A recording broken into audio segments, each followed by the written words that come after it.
नमस्कार. गौरव प्रकाशनमध्ये आपले स्वागत आहे. आजची ठळक बातमी: डॉक्टर आंबेडकरांच्या पत्रातील विवाह संकल्पनेचा अवलंब डॉक्टर रवींद्र मुंद्रेंनी घडवला आदर्श सोहळा.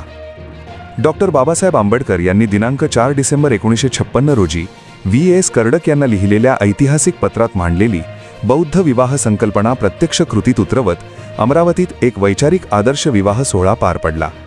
अवैज्ञानिक, अतार्किक व कर्मकांड प्रधान रूढी परंपरांना फाटा देत हा विवाह विधी डॉक्टर रवींद्र मुंद्रे यांच्या मार्गदर्शनाखाली संपन्न झाला. दिनांक 18 जानेवारी 2026 रोजी solitaire lawn, ring road, Amravati येथे पार पडलेल्या या विवाह सोहळ्यात वर मंगेश वानखडे, भीमनगर, अमरावती, वधू डॉक्टर सिमरन चक्रे, लोहारा, यवतमाळ यांनी बौद्ध तत्त्वज्ञानावर आधारित साधेपणा, समता व विवेकप्रधान विवाह पद्धतीचा स्वीकार केला. या विवाहात कोणत्याही धार्मिक कर्मकांड, अंधश्रद्धा, खर्चिक विधी अथवा सामाजिक वर्चस्व दर्शविणाऱ्या प्रथांना स्थान देण्यात आले नाही.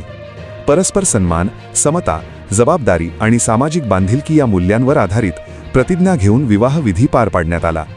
डॉक्टर रवींद्र मुंद्रे यांनी यावेळी स्पष्ट केले की डॉक्टर बाबासाहेब आंबेडकरांनी सुचवलेला बौद्ध विवाह म्हणजे व्यक्तिस्वातंत्र्य, समता व विज्ञाननिष्ठ विचारांवर आधारित सामाजिक करार आहे. विवाह संस्थेतून शोषण व अंधश्रद्धा हद्दपार करण्यासाठी हीच दिशा योग्य आहे.